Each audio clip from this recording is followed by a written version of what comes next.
सार्थक अंक किसी दी गई संख्या को शुद्धतम रूप से व्यक्त करना उसकी सार्थकता कहते हैं तथा उसमें प्रयुक्त शुद्धतम अंकों को सार्थक अंक कहते हैं।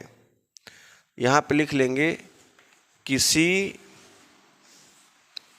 दी गई संख्या को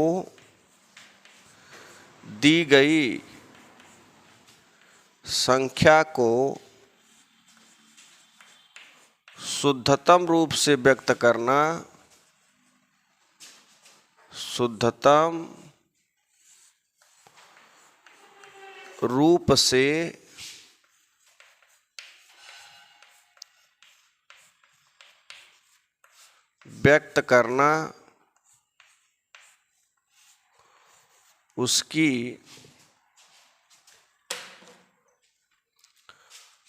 उसकी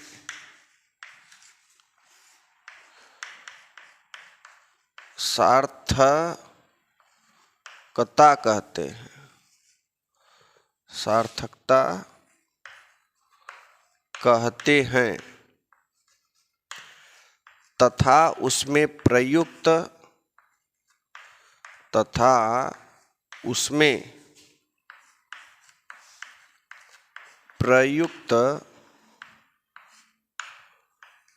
शुद्धतम अंकों को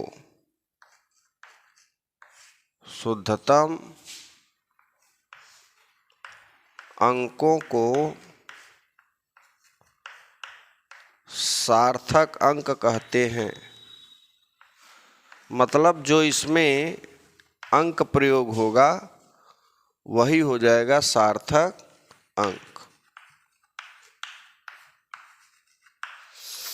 यहाँ देखिए, किसी दी गई संख्या को शुद्धतम रूप से व्यक्त करना उसकी सार्थकता कहते हैं तथा उसमें प्रयुक्त शुद्धतम अंकों को सार्थक अंक कहते हैं।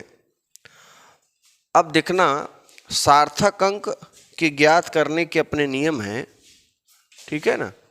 तो यहाँ पे हम लोग लिखेंगे सार्थक अंक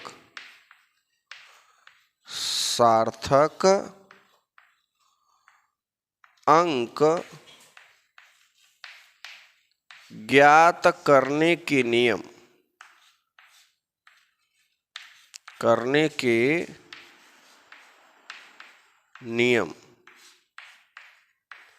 देखिए, सार्थक अंक ज्ञात करने के कई नियम हैं, ठीक है ना। अगर हम पहले नियम की बात करें तो पहला नियम है सभी अशून्य अंक सार्थक अंक होते हैं। अशून्य का मतलब जो शून्य ना हो उसे हम देखो पहले लिखेंगे सभी अशून्य अंक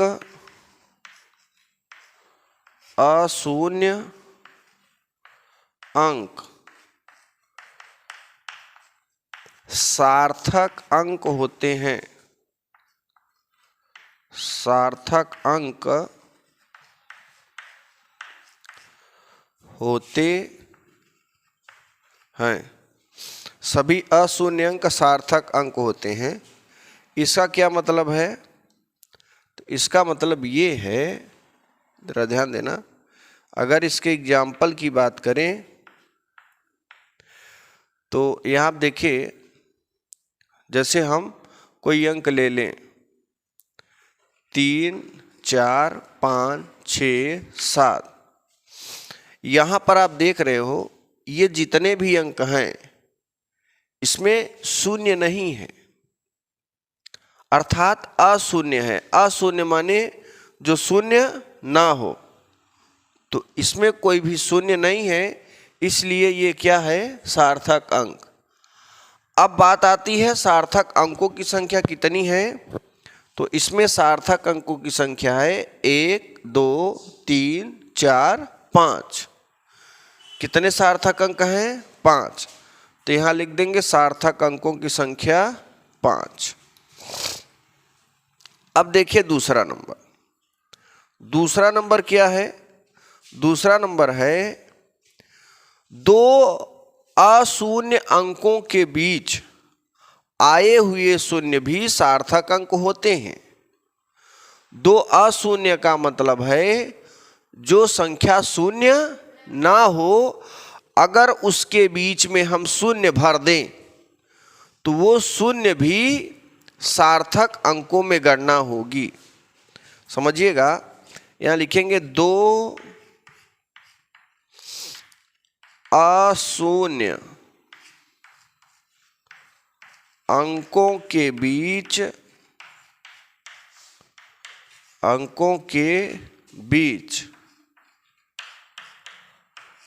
आए हुए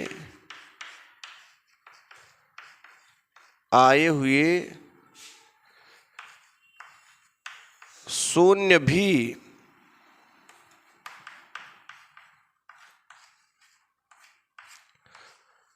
सार्थक अंक होते हैं। आए हुए शून्य भी सार्थक अंक होते हैं। ध्यान देना, दो अशून्य अंकों के बीच आए हुए शून्य भी सार्थक अंक होते हैं। अगर इसके एग्जाम्पल की हम बात कर लें, जैसे देखिए 3, 4, इसके बीच ढेर सारा शून्य भर दो। ये 3 और 5, 3 और 5 अशून्य है। इसके बीच में ये जो शून्य आया है इसे भी हम सार्थक अंकों में जोड़ेंगे। तो यहाँ पर 1, 2, 3, 4, 5, 6, 7 कुल सार्थक अंकों की संख्या कितनी हो गई? 7 हो गई। तो कुल मिला के हमने यहाँ पर देखा कि सभी अशून्य अंक का सार्थक मतलब जो शून्य ना हो वो सब अंक की संख्या जो है सार्थक अंक होते हैं। अगर दो अशून्य अंकों के बीच भी शून्य आ जाता है तो वो भी सार्थक अंक होते हैं। अगला देखिए, 3rd नंबर पे आ जाते हैं। तीसरा नंबर है, यदि किसी दी गई संख्या में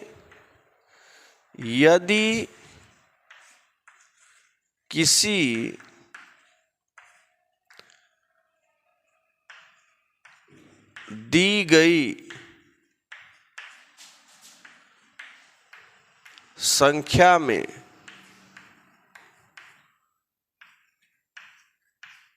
दशमलव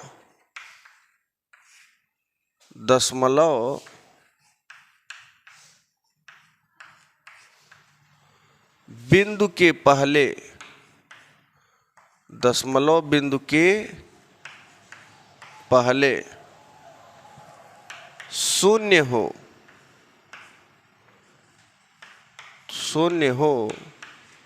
तो दशमलव बिंदु के बाद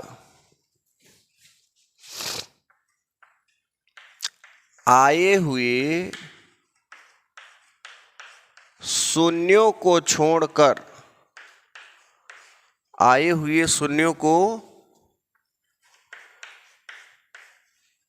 छोड़कर शेष अंक सार्थक अंक होते हैं। शेष अंक सार्थक अंक होते हैं। देखिए यहाँ लिखा है, यदि किसी दी गई संख्या में दशमलव बिंदु से पहले शून्य हो तो दशमलव बिंदु के बाद आए हुए शून्यों को छोड़कर शेष अंक सार्थक अंक। अब देखना, यहाँ पे मैंने क्या कहा कि दी गई संख्या में दशमलव बिंदु से पहले अगर एग्जाम्पल लिखे तो ज़्यादा बेटर होगा। यहाँ पे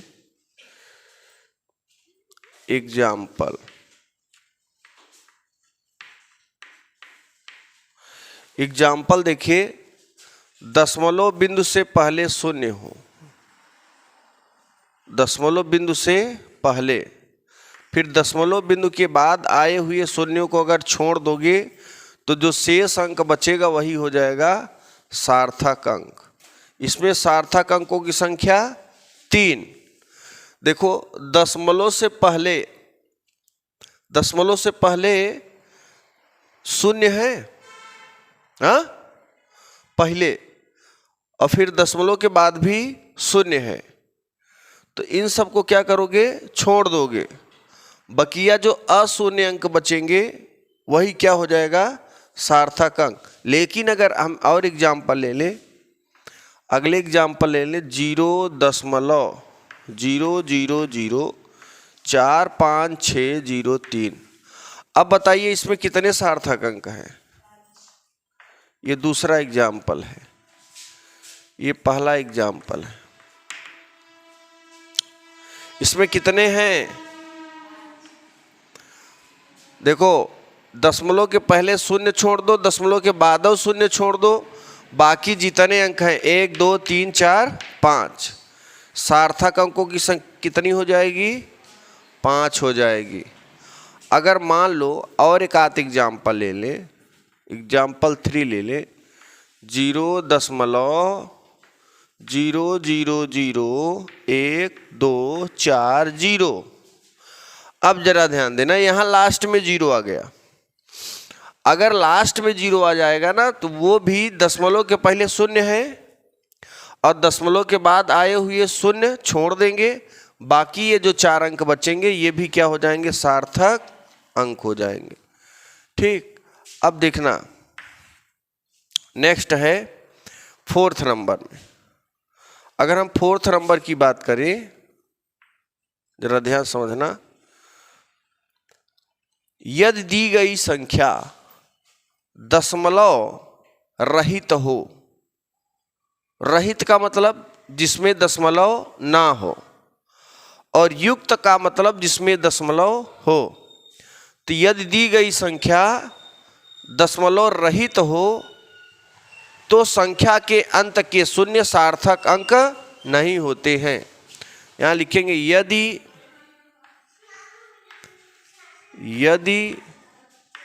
दी गई संख्या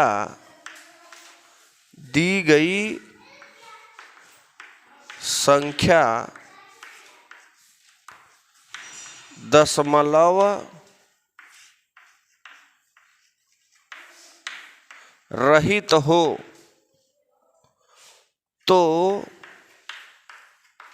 संख्या के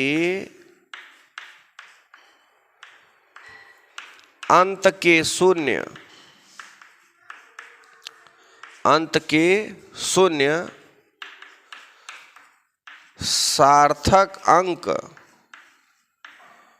सार्थक अंक नहीं होते हैं। देखो यदि कोई संख्या दशमलव रहित हो, दशमलव रहित का मतलब जिसमें दशमलव ना हो। एग्जाम्पल ले लिया जाए, एग्जाम्पल पहला, ये देखो, ये मैं एग्जाम्पल ले लिया, लास्ट में रख दिया 0। अगर एग्जाम्पल फर्स्ट, इसमें आप देख रहे हो, इसमें कहीं दशमलव नजर आ रहा है क्या, दशमलव नहीं है। तो याद रखना, जब कहीं दशमलव ना दिखे तो लास्ट के जो 0 होंगे ना वो सार्थक अंक नहीं होंगे, याद रखना। तो इसमें कुल कितने सार्थक अंक होंगे, 1 2 3 4, इसको हम नहीं गिनेंगे। ठीक, अच्छा, ये तो रहा हमारा पहला एग्जाम्पल। अब अगर हम दूसरे एग्जाम्पल की बात कर ले, ठीक है ना,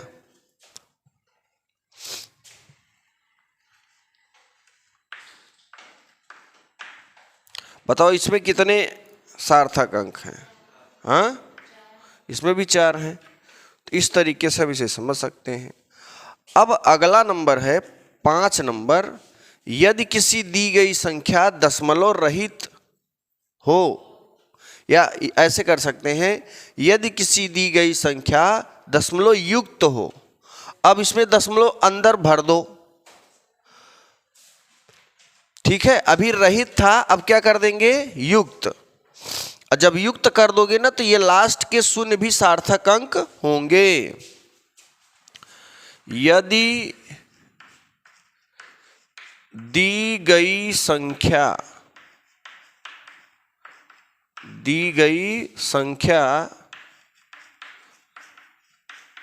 दशमलव युक्त हो तो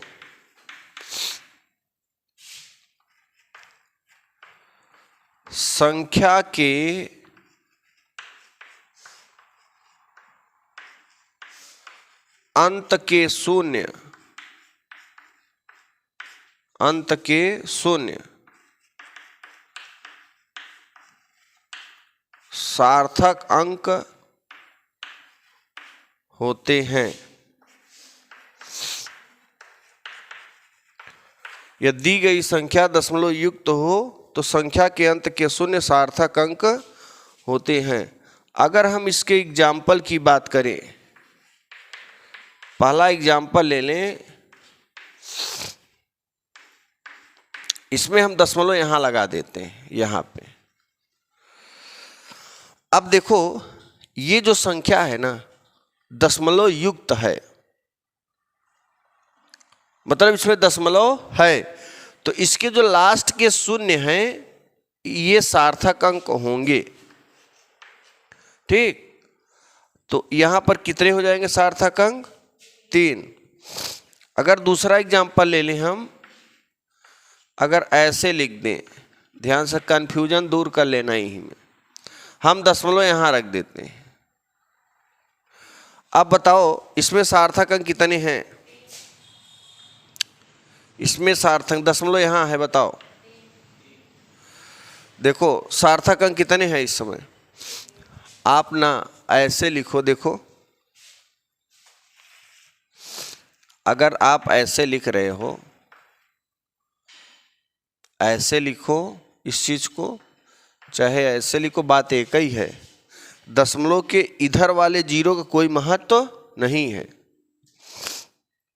इसलिए इसमें सार्थक अंकों की संख्या कितनी हो जाएगी, 4। 1 2 3 4। दशमलव के इधर वाला जो शून्य है उसका कोई मतलब नहीं है। अगर दशमलव युक्त करना है तो इस दशमलव को अशून्य अंकों के बीच में रखना पड़ेगा। यानी अशून्य अंक मतलब 4 3 के बीच में कहीं पर भी रख दो, या 4 के इस तरफ रख दोगे तब भी हो जाएगा। ठीक, तो फटाफट इतने का स्क्रीनशॉट लो, फिर आगे बढ़ते हैं हम लोग। अब देखिए, अब ना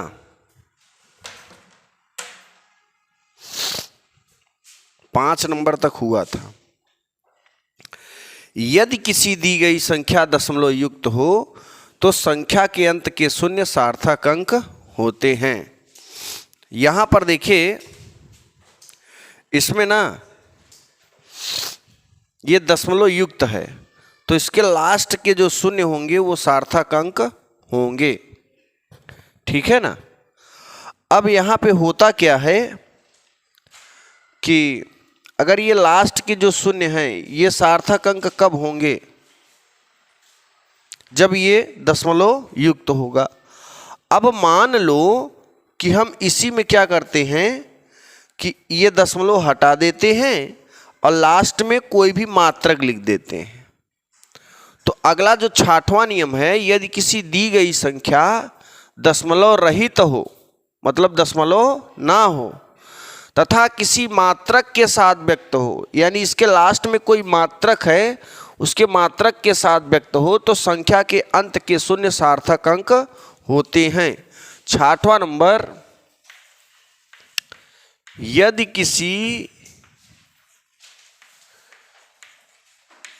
किसी दी गई संख्या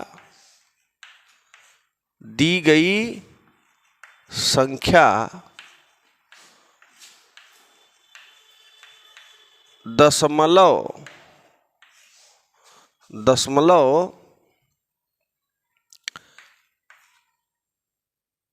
रहित हो, दशमलव रहित हो परंतु किसी मात्रक के साथ व्यक्त हो, किसी मात्रक के साथ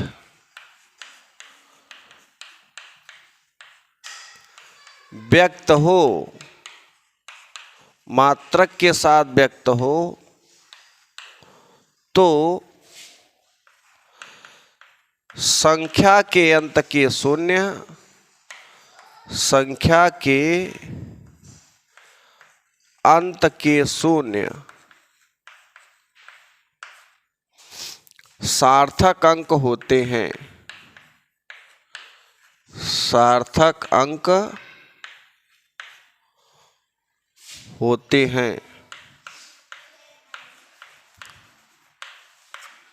देखो, यदि किसी दी गई संख्या दशमलव रहित हो परंतु किसी मात्रक के साथ व्यक्त हो, तो संख्या के अंत के शून्य सार्थक अंक होते हैं। एग्जाम्पल फर्स्ट अगर देखें, जैसे यहां पर हम ये एग्जाम्पल ले लें, अभी इसमें दशमलव नहीं है। अगर आप किलोग्राम या मीटर या सेंटीमीटर कुछ लगा दो तो ये जो लास्ट के शून्य है ना, ये भी सार्थक अंकों में गणना होगी। तो इसमें सार्थक अंकों की संख्या कितनी हो जाएगी? 6। इसमें दशमलव नहीं है, लेकिन मात्रक होने के कारण ये लास्ट के जो शून्य है ये भी सार्थक अंक हो गए। ये तो पहला हो गया। अब हम दूसरे एग्जाम्पल में देखें, जैसे हम ऐसे इसी को लिख दें, ऐसे यहाँ दशमलव कर दें। अब बताओ जरा कि इसमें सार्थक अंकों की संख्या कितनी नजर आ रही है? क्योंकि दशमलव के इधर वाला जो शून्य है इसका कोई मतलब नहीं है, तो इसमें सार्थक अंकों की संख्या कितनी है? 3 है। अब हम 6वें में आ जाते हैं, 7वें में। यहां तक हमारा कंप्लीट हो गया। अब ध्यान दो, किसी दी गई संख्या में 10 के घात का गुणा करने पर उसके सार्थक अंक पर कोई प्रभाव नहीं पड़ता है। कोई भी संख्या ले ले और उसमें हम 10 के घात 5, 10 के घात 10 का गुणा कर दे तो उसके सार्थक अंक पर कोई प्रभाव नहीं पड़ेगा, श्योर रहेगा, वही रहेगा। ध्यान देना, यदि किसी दी गई संख्या में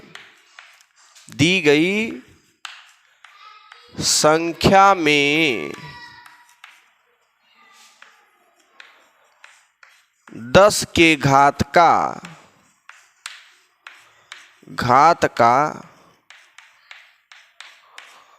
गुणा करने पर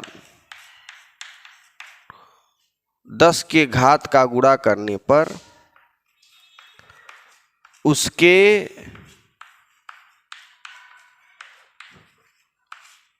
सार्थक अंक पर कोई प्रभाव नहीं पड़ता है, कोई प्रभाव नहीं पड़ता है। यदि किसी दी गई संख्या में 10 के घात का गुणा करने पर उसके सार्थक अंक पर कोई प्रभाव नहीं पड़ता है।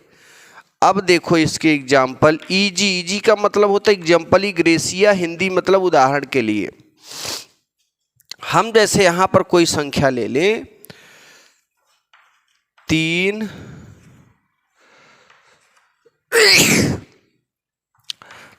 10 के घात 5 का गुणा कर दें तो नियम यह कहता है कि कोई संख्या है उसमें 10 के घात का गुणा कर दोगे तो सार्थक अंक पर कोई प्रभाव नहीं पड़ेगा।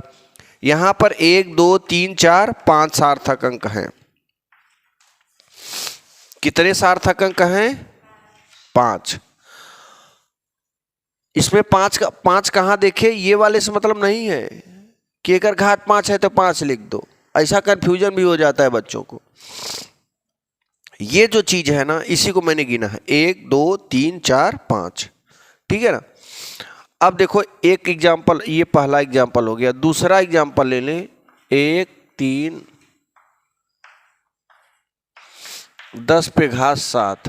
बताओ इसमें कितने सार्थक अंक हैं? 10 के घात से कोई मतलब नहीं है। 1 2 3 4 5 6, तो इसमें सार्थक अंकों की संख्या 6 हो गई। अगर हम तीसरे एग्जाम्पल की बात कर लें, 0.001230 गुणते 10 पर घाते 2। बताओ सार्थक अंक कितने हैं? बताओ जी, कितने सार्थक अंक हैं? तो बताओ, इसमें तीसरा नियम लगा है क्या?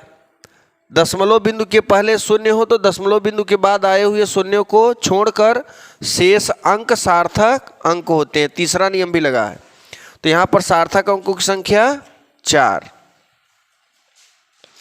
अब देखना जरा, अगला नियम है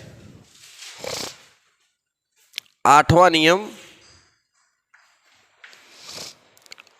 8वां क्या है? यदि किसी दी गई संख्या का मात्रक बदलने पर उसके सार्थक अंक पर कोई प्रभाव नहीं पड़ता।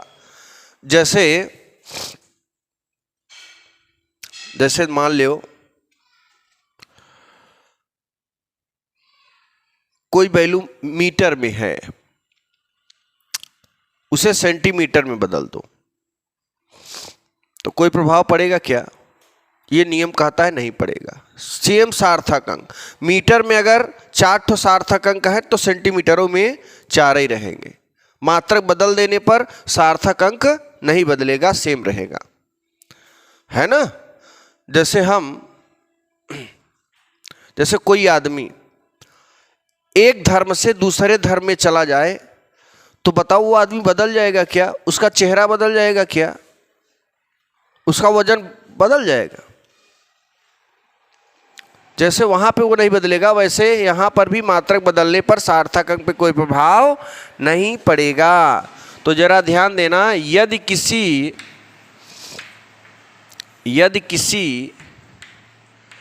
दी गई संख्या में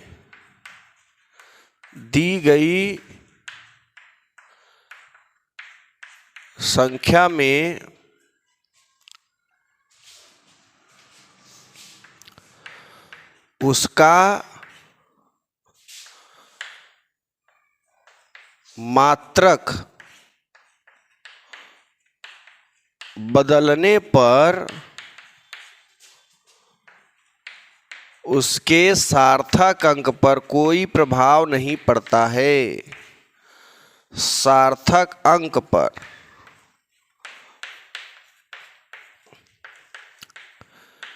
कोई प्रभाव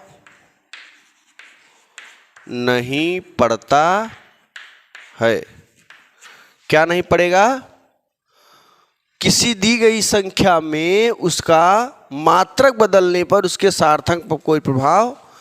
अगर एग्जाम्पल फर्स्ट ले लें, जैसे ये ले लें हम, ध्यान देना, ये मीटर में है, इस समय इसमें कितने सार्थक अंक हैं? अब हम इस मीटर को किस में बदल दें? सेंटीमीटर। 1 मीटर में 100 सेंटीमीटर, तो इसी में 100 का गुणा कर देते हैं, तो ये सेंटीमीटर हो जाएगा। अब बताओ कितने हो गए? 6 नहीं, 4 ही रहेंगे। नियम क्या कहता है? मात्रक बदलने पर कोई प्रभाव नहीं पड़ेगा, भले ही यहां बढ़ जाए। ओके, चलिए अब ये एक लास्ट और है, ये लास्ट है हमारा, ठीक है ना।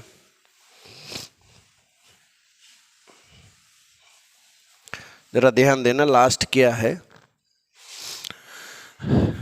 विभिन्न घटकों वाले, ध्यान देना, जैसे क्षेत्रफल के 2 घटक होते हैं, एक लंबाई और एक चौड़ाई। आयतन के 3 घटक होते हैं, लंबाई, चौड़ाई, ऊंचाई। अगर हम लंबाई में कोई संख्या दे दें 20, मान लो लंबाई में दे देते हैं 32 मीटर, ठीक। लंबाई बराबर कितना मीटर? 32 मीटर। इसमें 32 मीटर में बताओ कितने सार्थक अंक हैं? 2। और चौड़ाई में दे दे 331 मीटर, तो चौड़ाई में कितने सार्थक अंक हैं? लंबाई में 2 सार्थक अंक, चौड़ाई में 3। तो क्षेत्रफल में कितने होंगे? गुणा करोगे लंबाई और चौड़ाई का, तो क्षेत्रफल में कितने होंगे? 2 ही होंगे। नियम जानते हो क्या कहता है? नियम कहता है विभिन्न घटकों वाले किसी भी दी गई, ध्यान समझना, विभिन्न घटकों वाले किसी भी दी गई राशि के परिणामी मान का सार्थक अंक वही होगा जो उसके सबसे कम घटक का होता है। ठीक है ना? फिर समझिए, विभिन्न घटकों वाले मतलब लंबाई और चौड़ाई, विभिन्न घटकों वाले किसी भी दी गई राशि के परिणामी, परिणामी माने क्षेत्रफल का सार्थक अंक वही होगा जो उसके सबसे कम घटक का होता है। यानी लंबाई और चौड़ाई में देखो सबसे कम सार्थक अंक किसका है? लंबाई का ना। तो गुणा करने के बाद क्षेत्रफल का भी उतना ही रहेगा जितना लंबाई का है, भले ही बढ़ जाए लेकिन हम उतना लिखेंगे। तो यहां लिखेंगे विभिन्न घटकों वाले, विभिन्न घटकों वाले किसी भी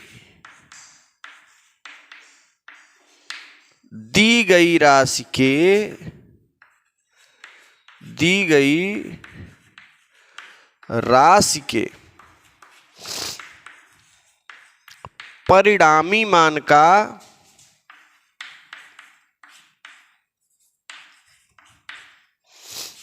सार्थक अंक, सार्थक अंक वही होगा जो उसके